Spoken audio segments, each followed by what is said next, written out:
Hello and welcome to another episode of Political Breakdown, where we go through the week's news and question why the fuck it's still happening. My guest this week is Ed Aczel. Hello, how are we? I'm very well. How are you? Yeah, surviving. It's nice weather. Yeah, lovely. Well, it's not so nice today. It was nice yesterday, but anyway, yeah, it's nice weather. I'm mainly hoping for the cricket myself. Keep an eye Right. on the weather as a just in case. Make sure we can have a full day. So let's start with the news. Let's get right into it. We're going to start with free speech, of course, the fun subject for all the family. Universities in England needing bailouts to survive the impact of COVID-19 will have to demonstrate their commitment to free speech as well as closing courses with low graduate pay, the Education Secretary Gavin Williamson has said. Now, first question on this. Is it a good idea for the government to get involved and tell universities how they should be dealing with free speech? I don't understand what are they effectively saying, that free speech needs to be addressed in class? No. He has said that introduced free speech policies will be included in any decision with regards to money received. So what are free speech policies? Just whatever the university has said can and cannot be done. That is literally it. All universities have their own rules on free speech, allowing for no platforming, things like this, allowing people to protest, to demonstrate, to march, whatever it is. All universities have their own particular guidelines. Gavin Williamson is saying here that they have to fit within what we consider. He hasn't said what they consider. Of course, so the government's not gonna. So is it like a right-wing approach to? So there are some people who get no platformed. Is it a way of stopping right-wing or controversial characters being no platformed? This is the thing when it comes to anything with free speech, especially in universities and with our government. They have not been specific. Right. They're not going to be specific. For me, this is another example of using COVID to push through their own policies. Because the 2019 Tory manifesto had stuff on free speech. It's all anti-woke and all of this stuff. Yeah. And this is an example of them continuing to push what the Conservative view on free speech is. Okay, as opposed to sort of relatively left-wing, as universities tend to be. Yeah. Okay.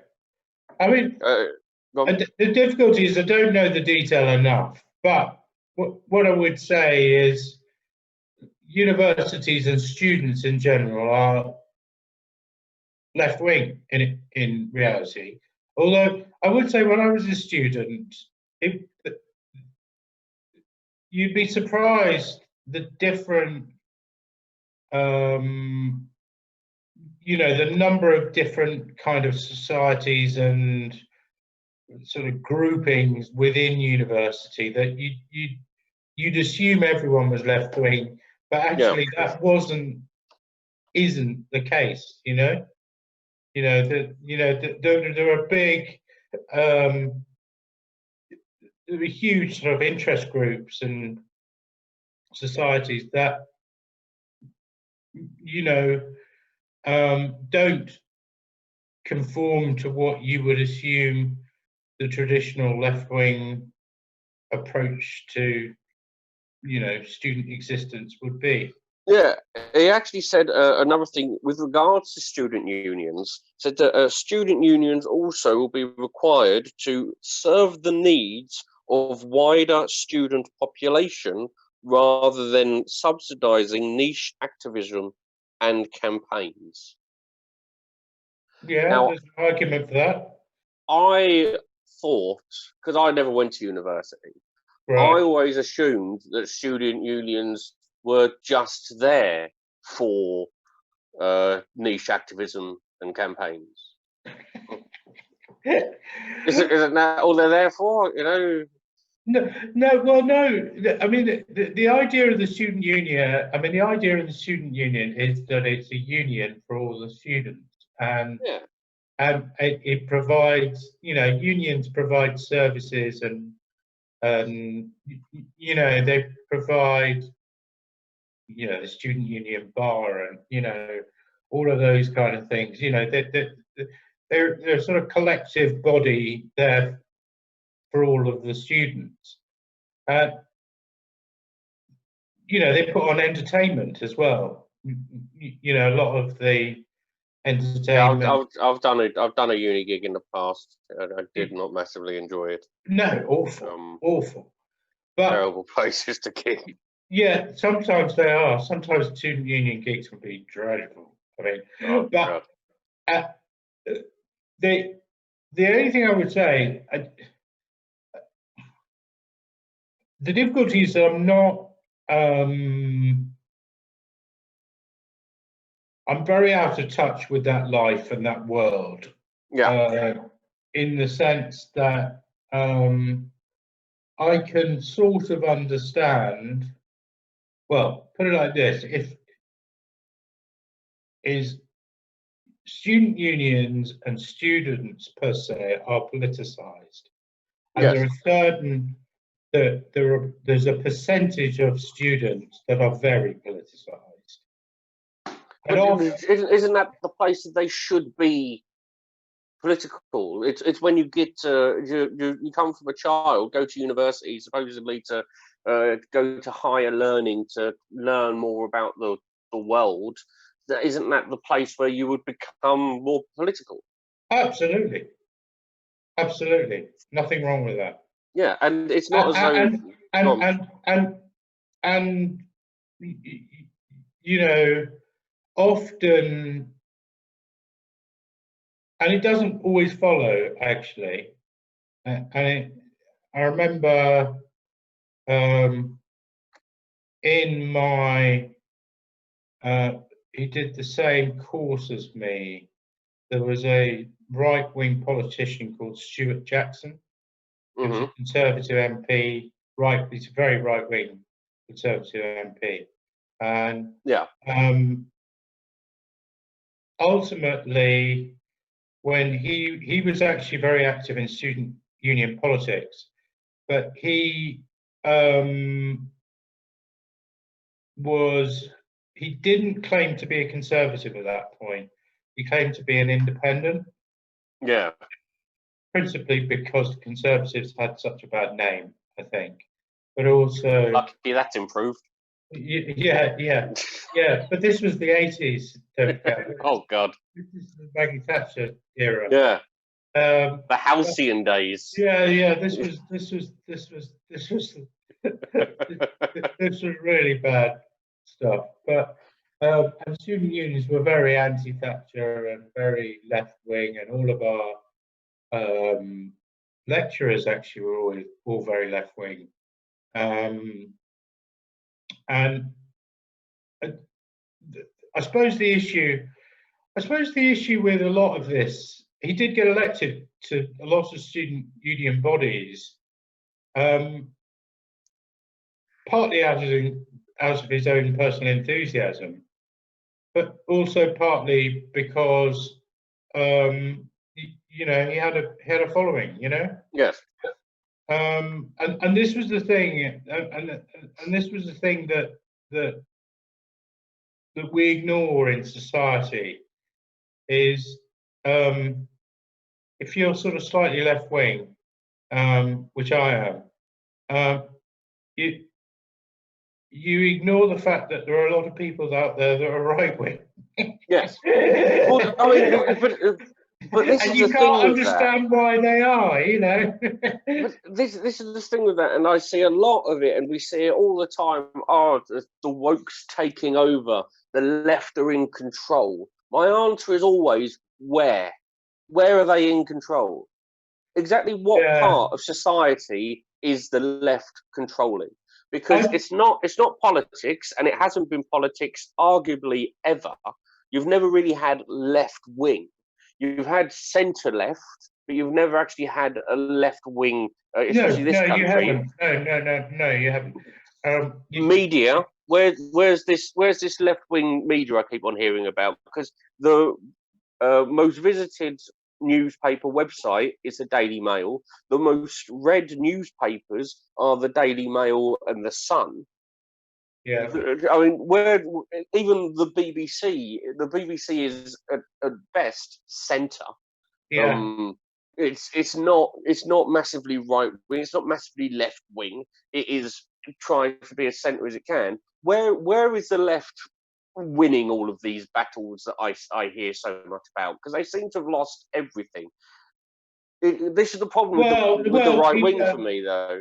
Yeah. It's the victimness. It's the people in power. It's the same as what Trump does, what fucking Boris Johnson does, what all the fucking proper right wing nut jobs do. Is they act the victim whilst having the power.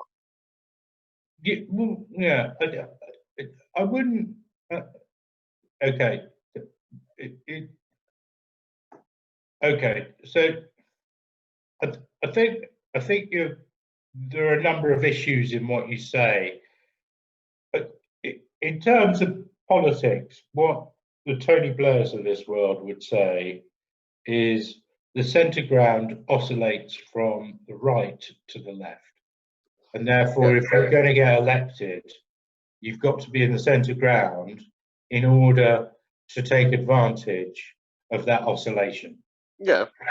You know, and somehow a centre left government can enact policies which couldn't be enacted with a centre right government or with a right wing government. Yeah. So that's one thing. Okay. On the other hand, what I would say is student politics is very, very different to the reality of real life. Yes. Student politics often, by the very nature of the fact that they're students, they have no worldly experience, and until you get some form of worldly experience, you can't understand the society you live in. I don't believe. Yeah, they have hope.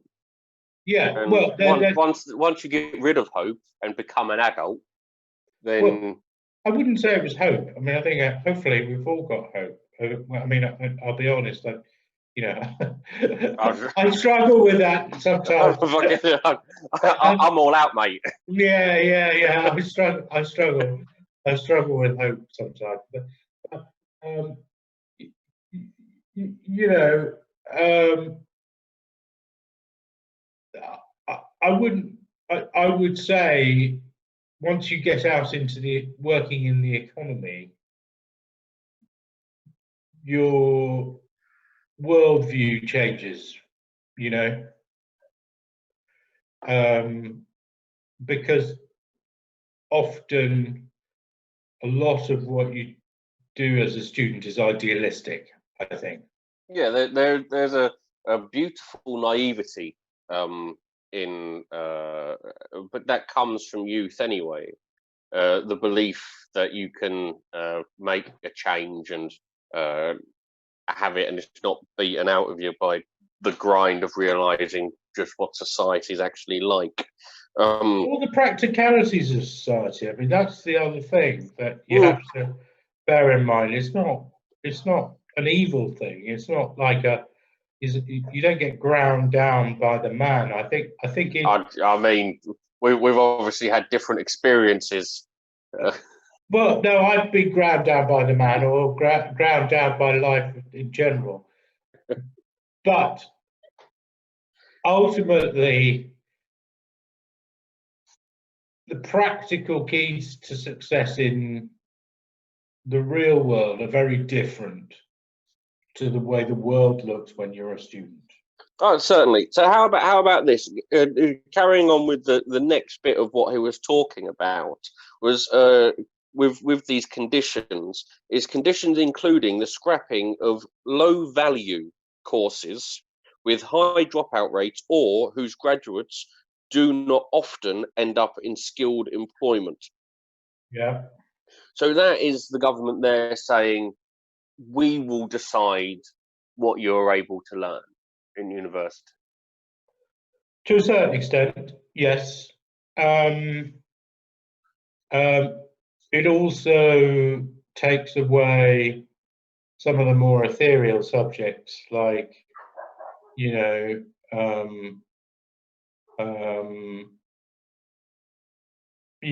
Latin, or you know, people who want to study the ancient world in the same way that, you know, and you end up, everybody has to study engineering or economics or something.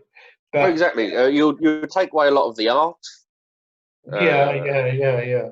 But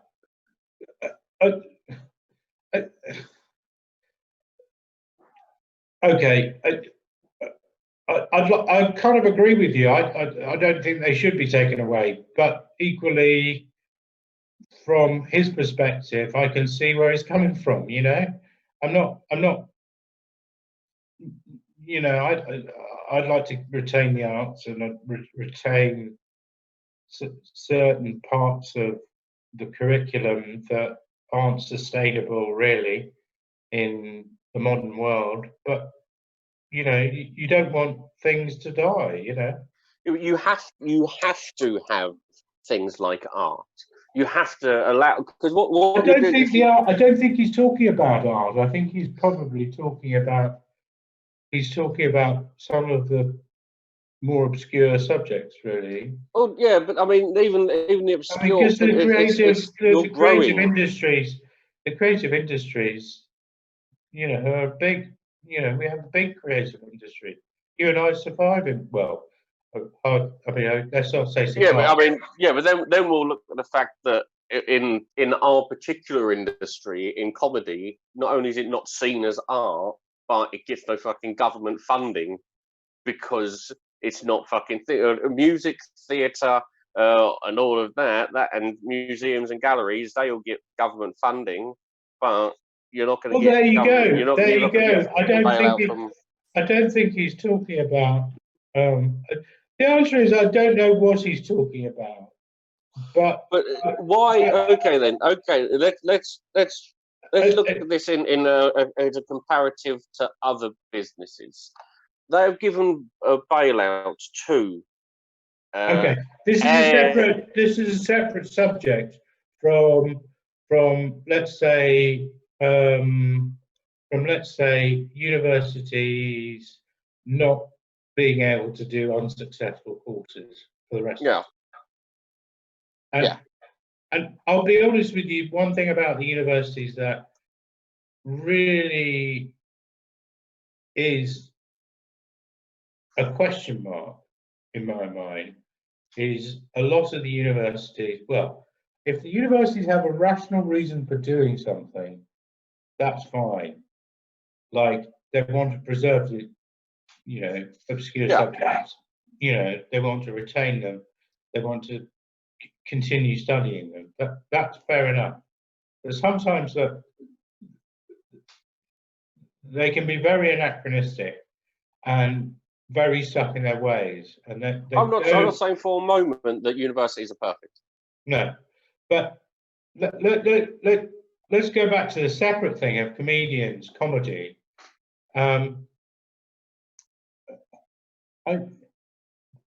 The real problem with comedy, from an artistic point of view, is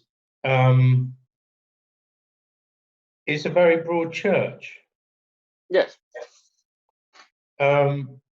and not only is it a very broad church, it's promoters. How do you fund promoters? You know, who run pubs, gigs in pubs. You know, how do you give them a subsidy? You know, it's almost impossible. Yeah. You know, they're running a gig in a pub, and that's not the arts. That's not, you know, that's not the opera. But why is it not art though? Well, some of it's art and some of it isn't. Some of it entertainment.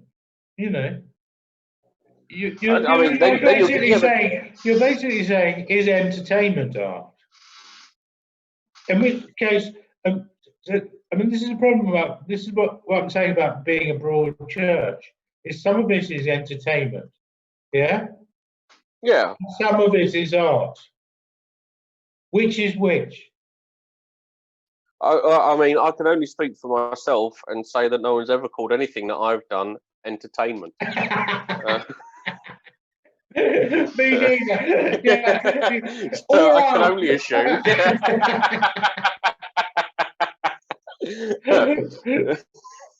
Right, let's go. The final bit on on Gavin Williamson. Okay. The bit that's interesting. He's not a good guy. I'm not. He's an utter bellend. Yeah. But with the bailouts, they are putting conditions for the bailout for universities, but they haven't put conditions for bailouts on literally any other industry. When we're at a point where we really could. So if we were giving bailouts like we have done to plane companies, we could have said, well, you have to do something for the environment more and fucking make things better if we're to give you this money. Yes. No, I agree. Why have they only done it for a more left-wing institution when they could have made some real progress in both climate change and, frankly, a lot of issues with capitalism that they wouldn't have done anyway? But why, or basically, why is it only caveats for universities and not for anyone else? Well, I think you hit the nail on the head there, Dan. They see this as an opportunity to try and control them a bit more. Yes. All right, let's move on to some good news, some fun news. Chris Grayling failed to become chair of the Intelligence and Security Committee. Yeah. That is good news. And I'll give you another bloody story of how connected I am with right-wing politicians. Is this a character act that you do now? Yeah. Well, I should be a right-wing politician. I should. God, what's the story? My mother and his mother are best friends. So I've known him. I knew him when he was.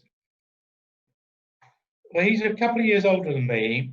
We used to go around to Sunday lunch at his house. Long time ago. He used to bully me. He was awful. He was really awful when he was a kid. You're not shocking me with this story. He seems like a cunt. Yeah, but he was awful to me. He was absolutely awful, and I was terribly frightened of him. Well, you heard it here first. Chris Grayling has always been a bully. He's always been an awful human being, and he should be shot into space. Well, yeah. I mean, his mum loves him. But look. Let's not. Okay. Now this is going to. This do I think it's good news that he got shafted? Yes. Do I think he should be in charge of the Intelligence Select Committee? No. Is that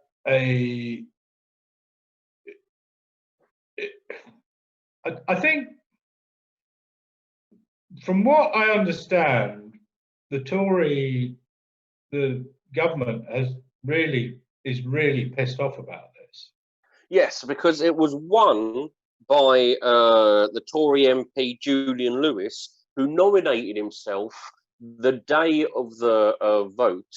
The beauty, of course, being that Chris Grayling didn't have the intelligence to see this coming. But also, Julian Lewis has had the whip removed, hasn't he? Yes.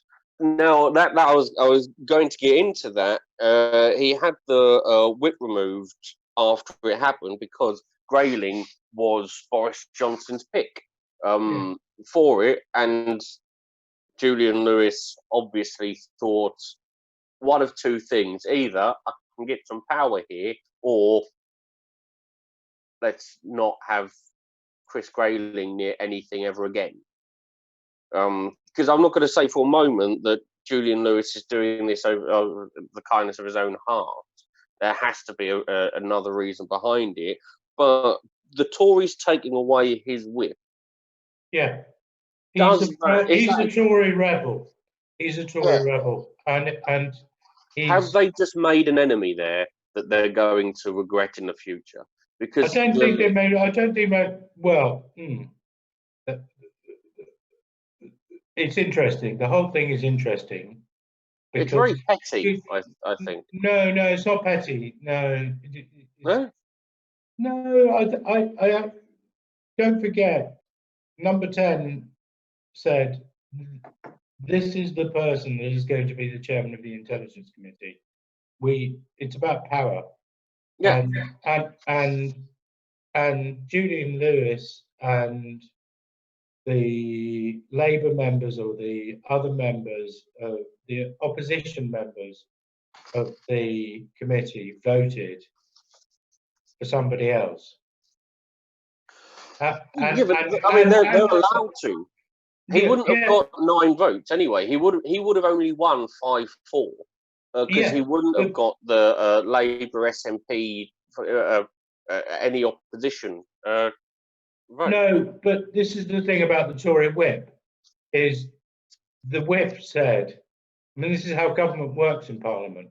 The whip said, you will vote for Chris Grayling. That's what you'll do. And ultimately, Julian Lewis and the opposition mob said, well, if we've got Julian Lewis, we'll vote for him.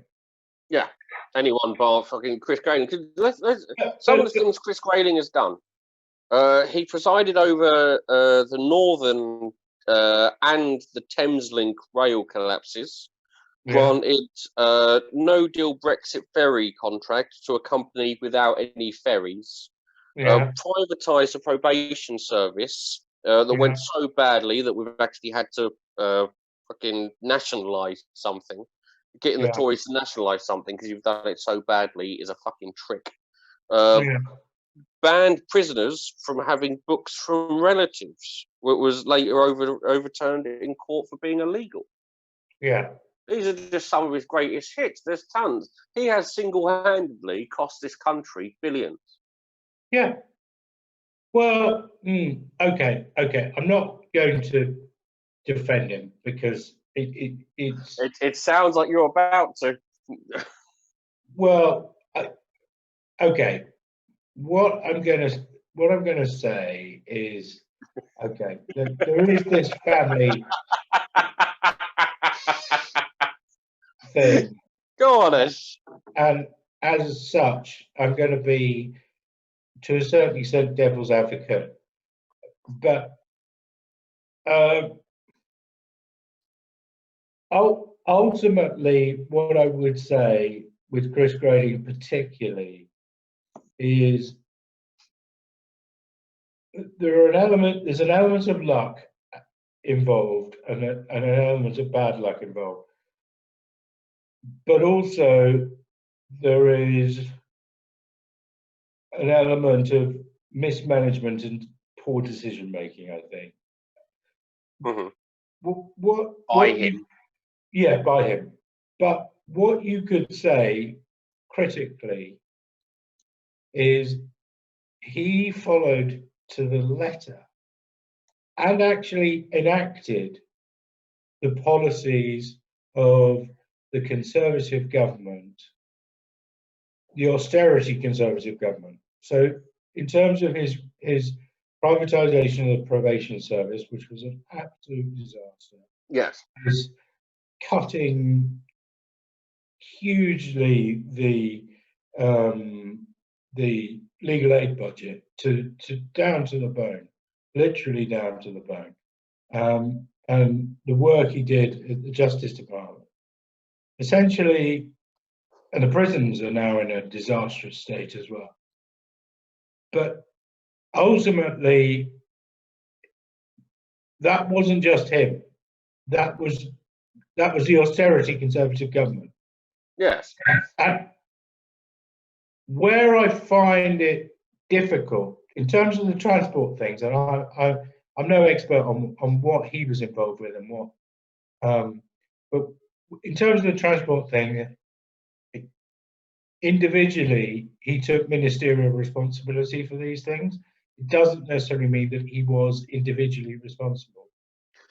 I think there has to be a point where the buck stops somewhere. And yeah, but that's the argument. That's the argument of ministerial responsibility. Yes.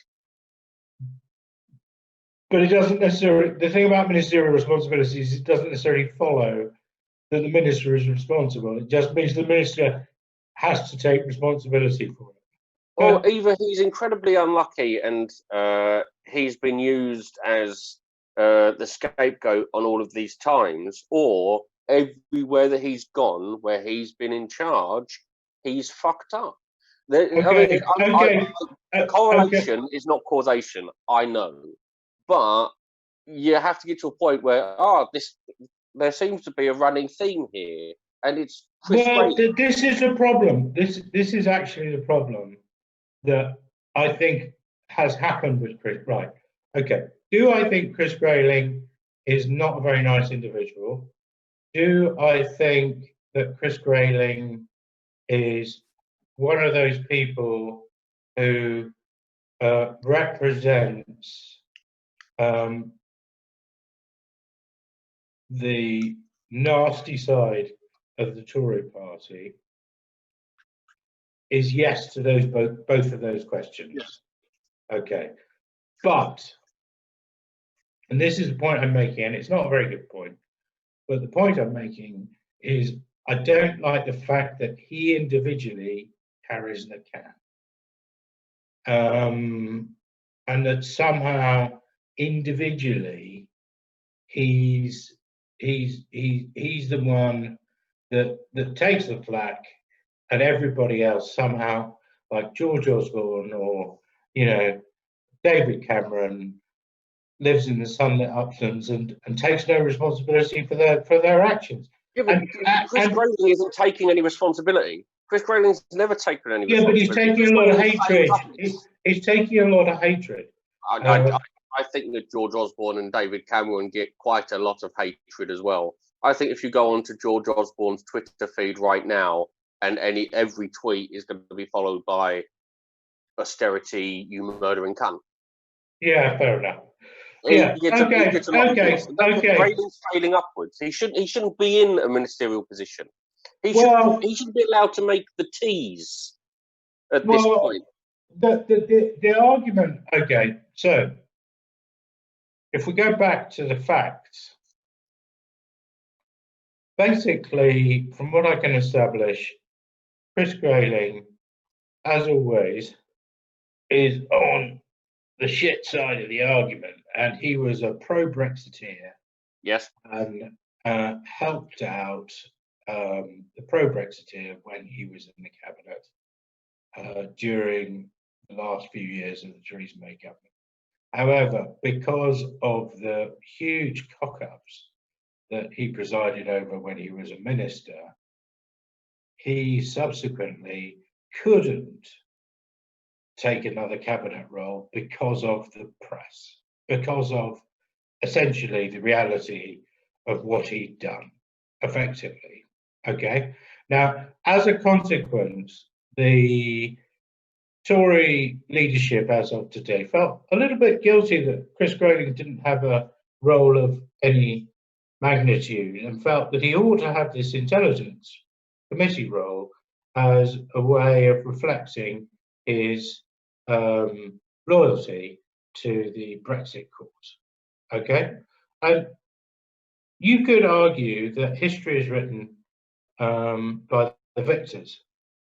So therefore, you could say he has done good things because the victors think he's done good things. You know? I mean, I don't think that is the strongest of. But that's why they want him. That's why they wanted him as the chairman of the Intelligence Committee, because they clearly felt guilty because he helped them. They wanted Chris Grayling because they wanted a puppet. They wanted someone they could control in there. Because it's not just they wanted somebody they could control. He was one of them. He is one of them. Yeah, exactly. They wanted a friend there. Cummings wanted someone, and Johnson wanted someone in there who's a friend. Yeah, because I agree. Intelligence I Committee. agree. Yeah, because the Intelligence Committee is one of the only committees that actually have power against the Prime Minister, as we see by the Russia report coming out next week now. Yeah, agreed. And that's why they wanted him. And I'm glad they didn't get him, because he's an idiot. But now the Russia report. Let's move on from Chris Grayling, because Christ on a bike, that man annoys me. Russia report, because this is where it all comes. It all comes to the Russia report. That's coming out next week. Already, the Tories are trying to chuck in a few dead cats onto the table. They've came out this week. Dominic Raab, who's another useless tool, he has admitted to Russian interference in the 2019 election, putting it on with the NHS leak that Jeremy Corbyn used. That he says that came from Russia. Hasn't admitted it beforehand, but because the Russia report's coming out next week now, they're coming out and saying, "Oh no, yes, the Russians have been involved in things. Look what Labour did."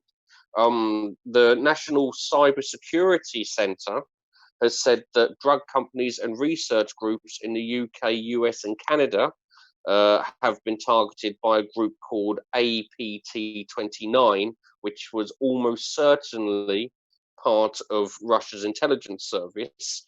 Now, this is another thing where it's rare for the UK to publicly state that it thought a specific country was behind the hack. It is rare for them to come out and say such a thing.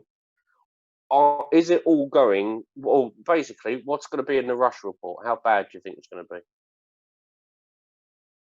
Well, from what I've seen on the telly, the Russia report. Okay, so there's two issues. Yep. The report was ready for publication in October, before the general election. Yes, it was ready in October. And that's a key point, before the general election.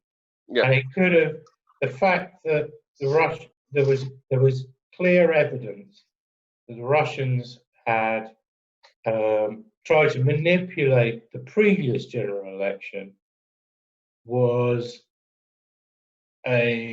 something that politically was extremely explosive. Yes. Now, the fact that they sat on the report, or the Prime Minister sat on the report until now, is fairly damning. Well, not damning for the Prime Minister, but clearly... Fucking Teflon. No, clearly the advantage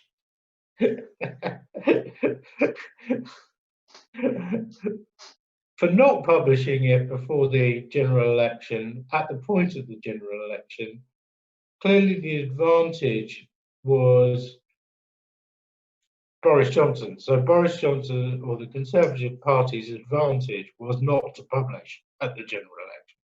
Yes. Now, should that not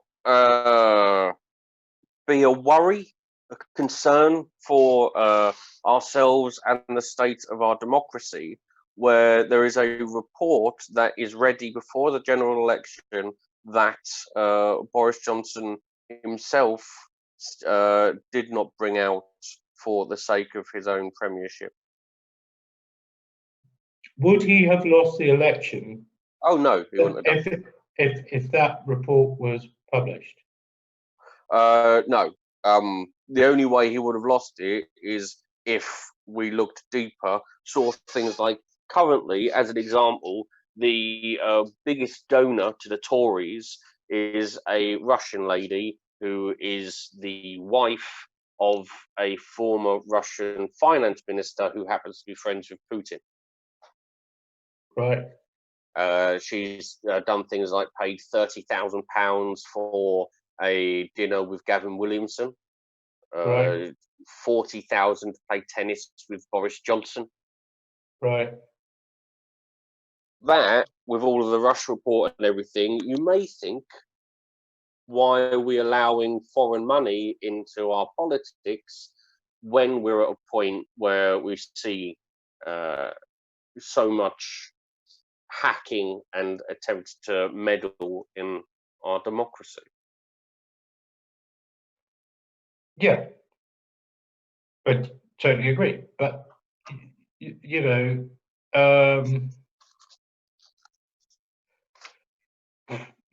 so, but, and this is the core of it. Is the difficulty that you find with a lot of this stuff is it's all very murky and dishonest. Yes. The report should have been published legitimately at the time and would have had a material effect on the election. Whether it would have had much of an effect is arguable, but it would have had some effect. It could have been used. Agreed. But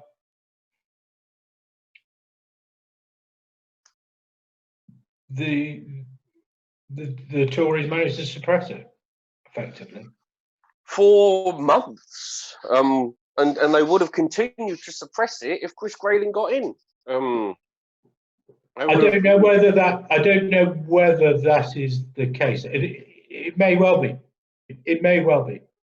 But with regards to hacking, because I don't want it to seem that it's only Russia doing this. It's not. It's not the only thing. This is the new war. This is why we are currently in a world war. We're just not using bombs. We're using keypads. So, like, it was reported that in 2018, Trump authorized spy agencies more freedom to both conduct cyber operations and choose their targets. So normally the CIA aren't allowed to do this, but it allowed the CIA to engage in offensive cyber operations against the likes of Russia, China, North Korea, and Iran. Some of the stuff that they did was the hack and dump operations, which is the type of thing that Russia and WikiLeaks do. Some of the operations included leaking source code of Iran's cyber espionage tools, dumping details of 15 million payment cards from 3 Iranian banks, and hacking 2 contractors that worked with Russia's FSB. Yeah, I mean, Oh. It is a war, and it is. I mean, I can't. Okay. Look at it this way.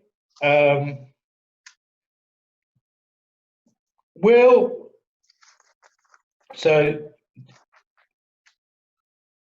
historically, one of the things that Russian spies, or spies in general, Japanese spies, I mean, there were a lot in the 60s. Everybody in the West was pretty annoyed that essentially what the Japanese seemed to be doing was nicking our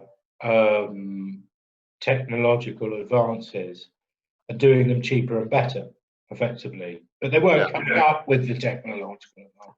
We were paying for the technological advance, and they were getting the advantage for it. One of the things about the atomic bomb in the early 50s was the Russians wouldn't have got the atomic bomb for 5 or 6 years, or probably a lot longer, if they hadn't had the intelligence from the West. Yeah. Okay. If spies hadn't existed. Okay. So essentially, this is not new. Okay. So the fact that foreign agencies are trying to get things like the trying to steal technological advances, for example, a vaccine for COVID, is not new and is pretty normal intelligence gathering, run-of-the-mill stuff, standard 9 to 5 stuff that people do. Okay. Where it becomes frightening is that it's possible to do still, which has always been possible to do, frankly. But B, how far will it go?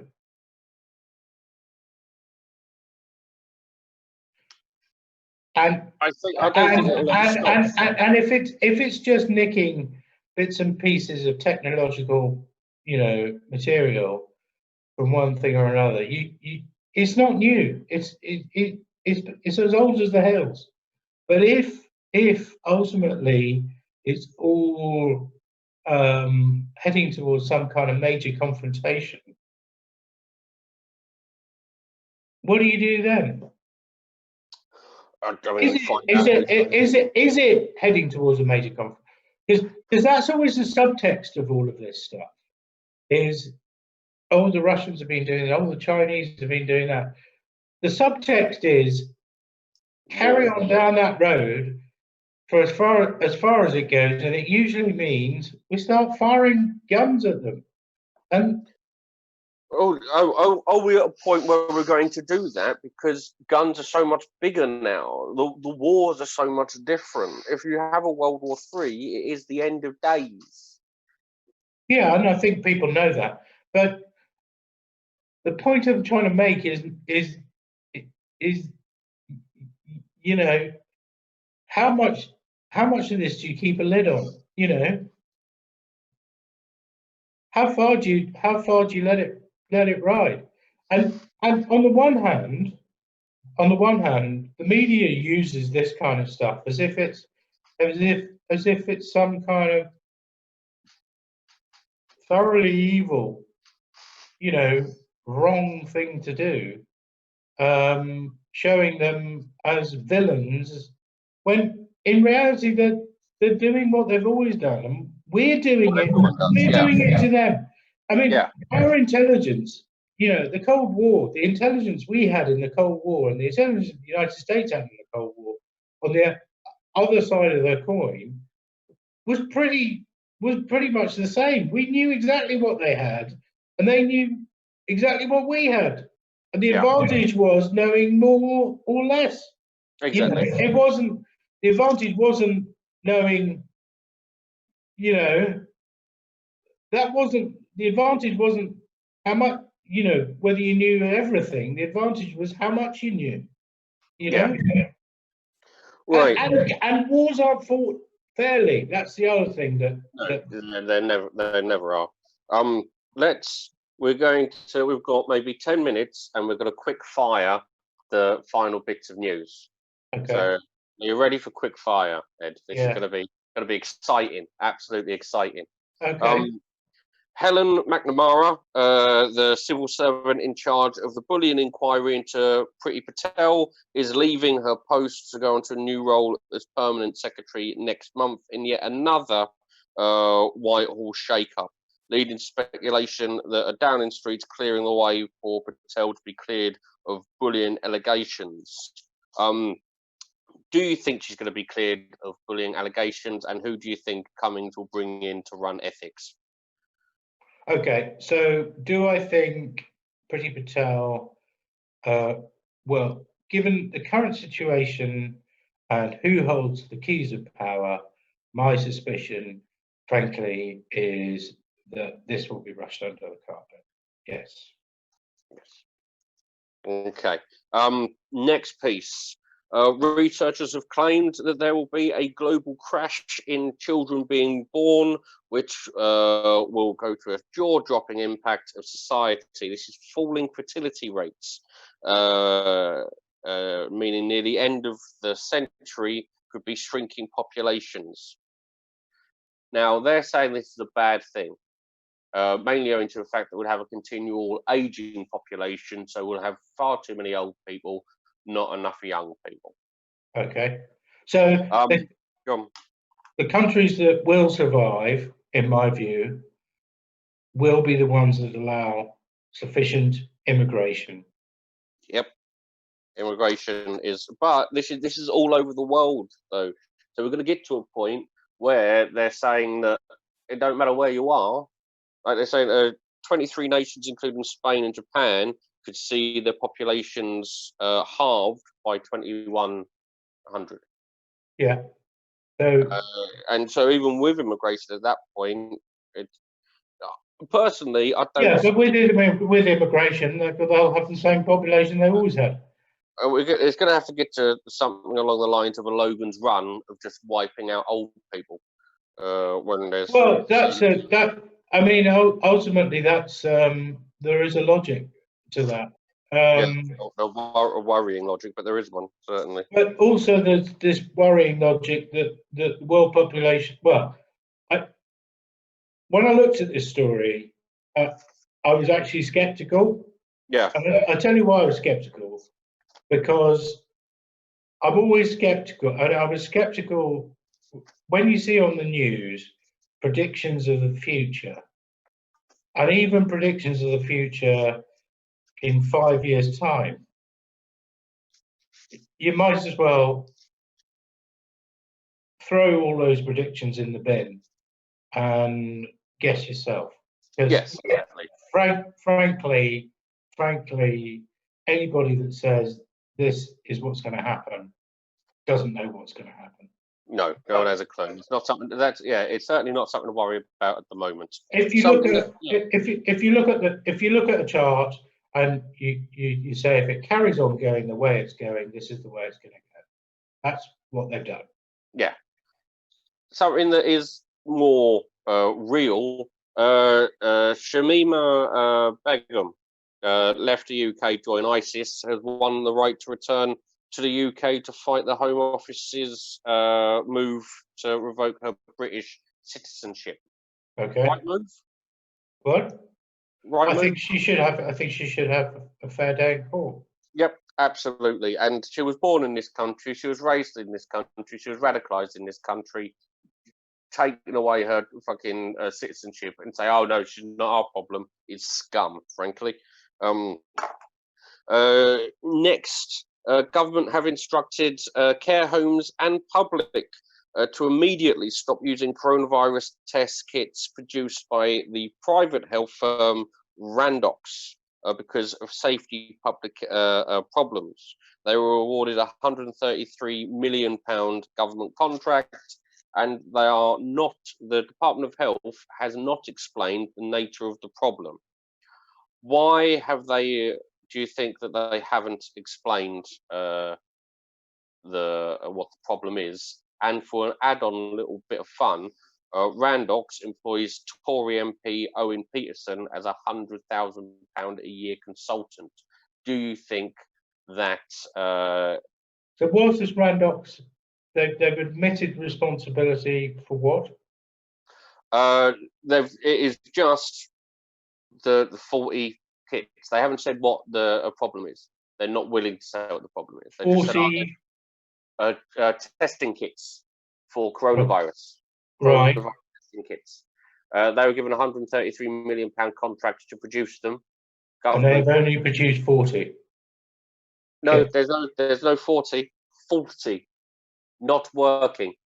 Oh, 40. Okay. So 40 testing kits. Yeah. Apologies. So given 133 million quid, and they've only produced very 40 kits. Okay. So what do I think about that? Why? No, very simple. Is why the Department of Health not explaining the nature of the problem? Okay. Yeah. So they should. I think they should possibly explain the nature of the problem, but also, you know, a lot of. I would have sympathy with the Department of Health, actually. Yeah. Principally because you've got to put yourself in their boots around the time when the crisis was hitting. Mm-hmm. And if people were offering solutions in one form or another, that they didn't know, nobody knew. I know what you're saying, but all of these contracts, the 133 million for Serco, G4S, fucking Randox, all of these private companies that are giving that have got contracts, none of them have gone through tender. There's been no competition on any of this. This is the government handing out money to knobheads. But this is the point: is that they weren't. This is the thing, and I'll get back to your own Patterson point.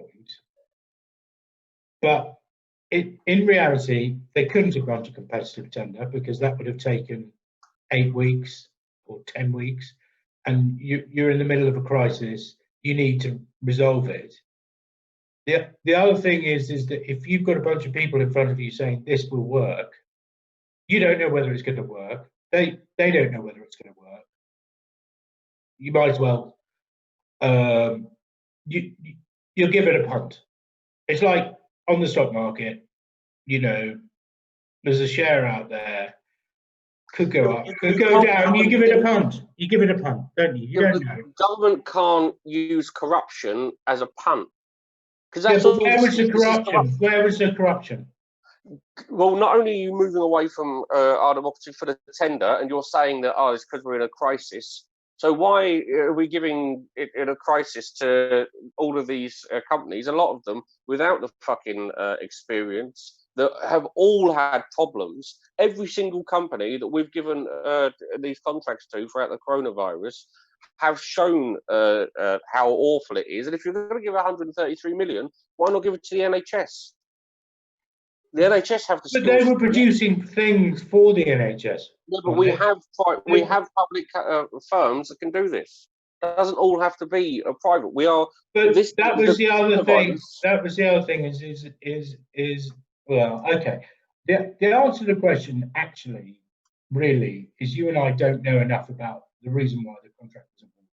Oh no, that's only, we can only guess, and we'll never know the actual reasons. We can only assume that the 10 years of trying to privatise the NHS hasn't stopped when they've seen themselves with a prime reason to stop the fucking privatising the NHS. I tend to believe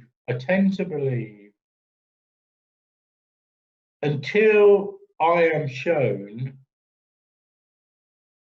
and don't get me wrong, I'm not defending the government in any way, but until I am shown that something was done dishonestly,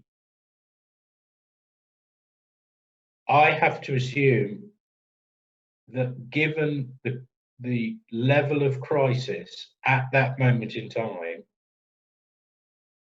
these people were offering a solution that would have solved some of the problems? I see it completely differently. I'm a firm believer of don't trust the fuckers because they've never shown any reason to be trusted, and they're probably doing something for dodgy reasons. Final couple of we'd have to because we're coming to the end. So I'm just gonna run through like the final bits of news. Official figures have shown 900 women were forced to disclose their child was conceived as a result of rape to claim social security help under the government's two-child cap on benefits. 243 households, no, 243,000 households containing 911,000 children were affected by the two-child cap on benefits policy, which was designed to deliver £1 billion in welfare savings by Osborne. Policy was introduced supposedly to force families on benefits to make the same financial choices as those in work. However, nearly 3 out of 5 households affected have at least one parent in work. The rape clause was introduced to enable women whose third or subsequent children was conceived through sexual assaults to gain exemptions from the limits. So you're just allowing women to go through their trauma to get some extra money that they need to survive. Delightful people that we are. And finally, Richard Curtis is among 83 millionaires who demanded to be immediately, substantially, and permanently taxed more. As well, they should. Tax the rich, fuck them all. Do you have anything to plug, Ed? No, good God, no. That's the worry. That's the thing that really fucks, you know, I mean, I would love something to plug. I'd love something to do. But I haven't got anything on. Nothing. Okay, well, we'll put all your social media details below the video. It will come out today. I want to thank you very much for coming on. Pleasure. Anytime. I'll give you a quick chat once Peter's stopped the recording.